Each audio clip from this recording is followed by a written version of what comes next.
In Loving and Awakening, John Wellwood uses the analogy of a castle to illustrate the world within us. Imagine being a magnificent castle with long hallways and thousands of rooms. Each room in the castle is perfect and possesses a special gift. Each room represents a different aspect of yourself and is an integral part of the entire perfect castle. Sorry. As a child, you explore every inch of your castle without shame or judgment.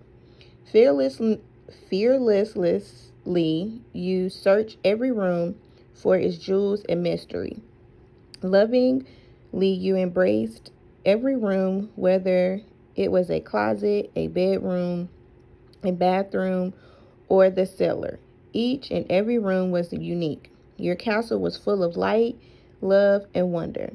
Then one day, someone came to your castle and told you that one of your rooms was imperfect, that surely it didn't belong in your castle. They suggested that if you wanted to have a perfect castle, you should close and lock the doors to this room. Since you wanted love and acceptance, you quickly closed off that room. As time went by, more and more people came to your castle. They all gave you their opinions of the rooms, which ones they liked and which ones they didn't. And slowly you shut one door after another.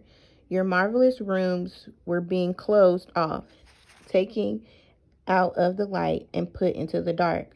A cycle had begun. From that time on, you've closed more and more doors for all kinds of reasons. You closed doors because you were afraid, or you thought the rooms were too bold. You closed doors to rooms that were too conservative. You closed doors because other castles you saw didn't have a room like yours. You closed doors because your religious leaders told you to stay away from certain rooms. You closed any door that did not fit into society standards or your own ideal. The days were gone when the days were gone when your castle seemed endless and your future seemed exciting and bright. You no longer cared for every room with the same love and admiration. Rooms you were once proud of, you now willed to despair. You tried to figure out ways to get rid of these rooms, but they were part of the structure of your castle. Now that you had shut the door to whatever room you didn't like, time went by until one day you just forgot that room altogether. At first you didn't realize that you were doing it. It was it just became a habit. With everyone giving you different messages about what a magnificent castle should look like, it became much easier to listen to them than to trust your own inner voice, the one that loved your entire castle. Shutting off those rooms actually started to make you feel safe. Soon you found yourself living in just a few small rooms. You had learned how to shut off your life and become comfortable doing it. Many of us also locked away so many rooms that we forgot we were even a castle. We began to believe we were just a small 2 bedroom house in need of repairs. Now imagine your castle as a place where you house all of who you are, the good and the bad, and that every aspect that exists on the planet exists within you. One of your rooms is love, one of them is courage, one is elegance, and the other is grace. There are endless numbers of rooms: creativity, femininity, honesty, integrity, health, assertiveness, sexiness, power, timidity, hatred, greed. Each room is an essential part of the structure, and each room has an opposite somewhere in your castle. Fortunately, we never satisfied being less than what we are capable of being. Our discontent with ourselves motivates us in our search for all the lost rooms of our castle. We can find the key to our uniqueness by opening all the rooms of our castle. The castle is a metaphor to help you grasp the enormity of who you are. We each possess the sacred place inside ourselves. It is easily assessed if we are ready and willing to see the totality of who we are. Most of us are scared of what we will find behind the doors to the rooms. So instead of setting out on an adventure to find our hidden selves, full of excitement and wonder, we keep pretending the rooms don't exist. The cycle continues. But if you truly desire to change the direction of your life, you must go into your castle and slowly open each and every door. You must explore your internal universe and take back all you have disowned.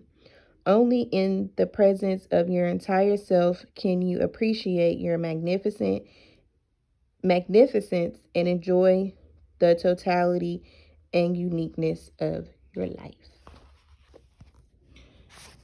Our pain can be our greatest teacher. It leads us to places we'd never go on our own.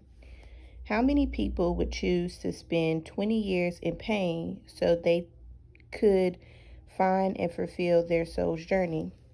If I hadn't been in so much pain, I might still be stoned, sunbathing on a deck of a race boat in Miami Beach, talking about myself. Mate, the positive and negative got me where I am today. Would I choose to go through all the pain again to have what I have now? The answer is yes.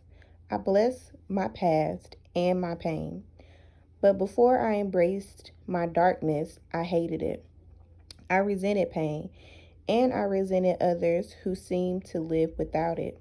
It took me a long time to accept responsibility for my actions. I had tried so hard not to take responsibility for anything.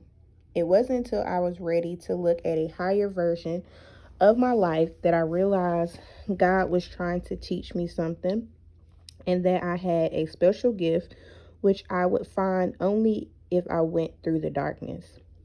Today, I strive to take full responsibility for every incident in my past to learn what was necessary to get where I needed to go. Taking responsibility is a huge task. Most of us are willing to take responsibility for the good we create in our lives, but we often resist taking responsibility for the bad. When we take responsibility, we can we can be empowered by everything. Even if we feel hurt or shamed by something that happens, we can find peace in the knowledge that somehow is helping each of us to fulfill our dreams or direct our soul's journey. We can look ourselves we can look at ourselves and say, the world is my canvas, and I drew this event into my life to teach myself a valuable lesson. We become accountable for everything that happens. We say to the universe, I am the source of my own reality. This is the place of power from which you can alter your life. Until you look the past directly in the eye, it will always be there, bringing more of the same into your life. Psychologist Rolel May defined insanity as doing the same thing over and over again, expecting different results. We must learn from our past and reclaim the parts of ourselves we have disowned. This is how we can break the cycle. Those who have learned from a bad experience, taken responsibility for their actions, and made a conscious commitment to have their life be different will seldom create the same situation. If we approach our lives with awareness, we can begin to make new and different decisions about what we want to create. A shift in perspective is all we need. To alter our perspective, we must search each moment in our past until we find a power interpretation that allows us to take responsibility. We waste valuable energy creating reasons for why things aren't our fault. It's always easier to blame someone else for what we don't like about our world. But the path is a dead end. There's always pain when you are a victim of circumstance, the pain of desperation and powerlessness. But you live in a universe where everything happens for a reason. Finding a blessing for all the events that have taken place in your life, and you will find gratitude. You will experience what it's like to be blessed. Every word, incident, and person that still has an emotional charge needs to be retraced, faced, replaced, and embraced. We need to retrace our steps back to the genesis of the emotional charge. Then we face the incident, owning up to its reality as part of our past. We need to become fully aware of the influence it has had on our life. Then, when we look at the incident from a different perspective, which allows us to replace our negative feelings with positive ones, we take control of our lives by choosing our interpretation. That enables us to embrace our our disowned past, and unplug ourselves from other people. We must choose interpretations that move our lives forward rather than leave us feeling alone and hopeless.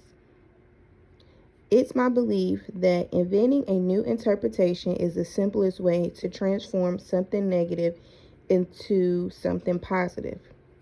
Everything that occurs in our world is an objective event. It has no inherent meaning. Each of us sees the world through different lenses, so each of us will perceive a particular incident differently. It's our perceptions and our interpretations that affect our emotions, not the incident itself.